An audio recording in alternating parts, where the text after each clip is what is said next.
After a meal of animal products, people suffer from endotoxemia.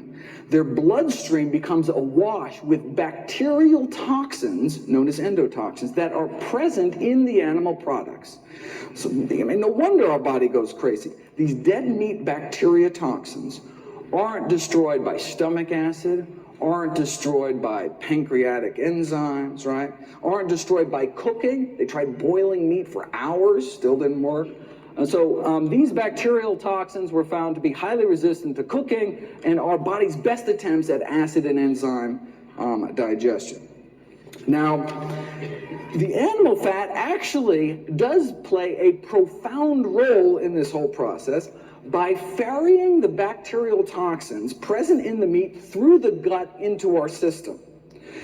So the reason animal products trigger immediate inflammation appears to be because they're so loaded with bacteria that can trigger inflammation dead or alive, even if they're fully cooked. And then saturated animal fat then boosts the absorption of these toxins into our bloodstream. So now that we know what's going on, what do we have to do? Well, from a 2012 follow-up, the most obvious solution to this metabolic endotoxemia, okay, well, we can reduce saturated fat intake, which in this country is mostly cheese and chicken, but the Western diet is not conducive to this mode of action, and it is difficult for patients to comply with this request. So what, let's not even tell them, right? I mean, this patronizing attitude in the medical profession of, oh, patients won't change their diet or stop smoking. I mean, even if it's gonna kill them, so why bother, right? That attitude may be one of the real leading causes of death. But let's get back.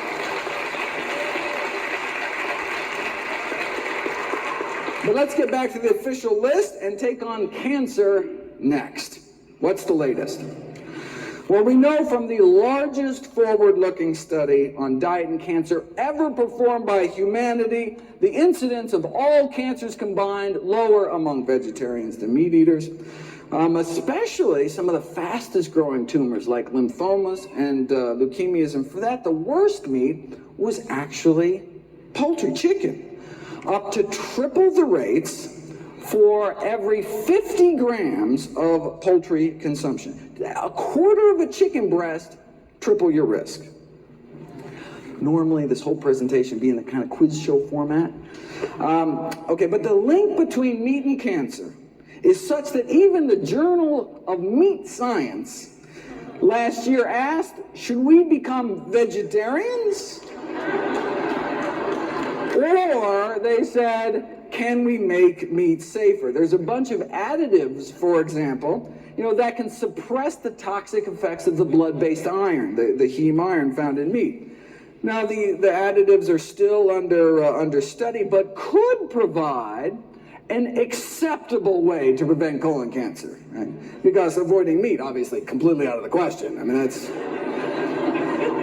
They fear that if the National Cancer Institute recommendations to reduce meat consumption were adhered to, sure, cancer incidence may be reduced, but farmers in the meat industry would suffer important economic problems. Now, for those of us more concerned about the suffering caused by the meat industry rather than the suffering of the meat industry, what happens if you put cancer on a vegan diet? Well, the Pritikin Research Foundation just completed this elegant series of experiments, which I want to spend a bit of time on. Simple experiments. They put people on different diets, draw their blood, and then drip their blood on cancer cells growing in a petri dish, and just stood back to see whose blood was better at suppressing cancer growth. They're the ones that published that study showing that the blood of those on a vegan diet was dramatically less hospitable to cancer.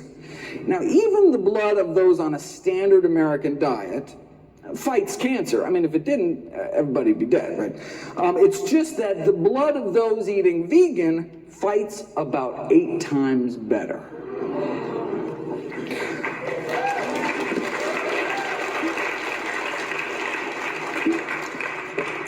The blood of those on a standard American diet suppresses cancer growth by about 9%.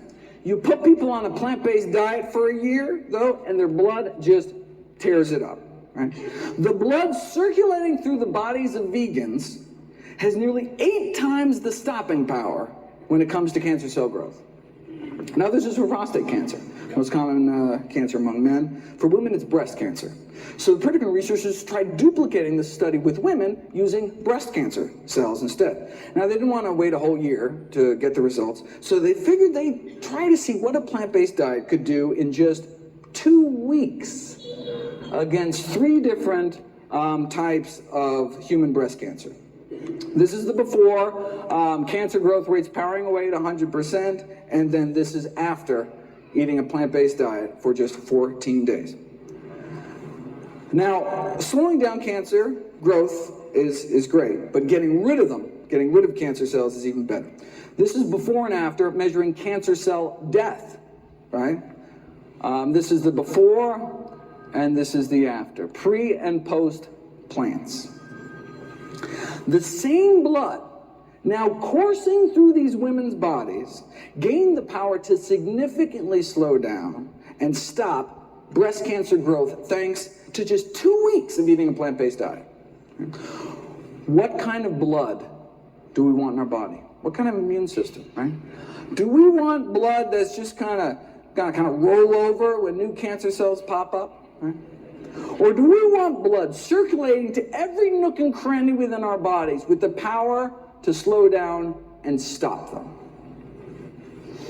Now, this strengthening of cancer defenses was after 14 days of a plant-based diet and exercise. They were out walking 30 to 60 minutes a day. Wait, well, maybe the only reason their bodies became, so effective at suppressing cancer cell growth was because of the exercise. Maybe diet didn't have anything to do with it. So they put it to the test. This is measuring cancer cell clearance. And this is what we saw before, the effect of blood taken from those eating a plant-based diet, in this case for 14 years, along with mild exercise, just like walking every day, right? So, plant-based diets, walking, that's the kind of cancer cell clearance you get. Now, compare that to the cancer-stopping power of your average sedentary. You see this little burger, apple? Sorry, I can't. All right.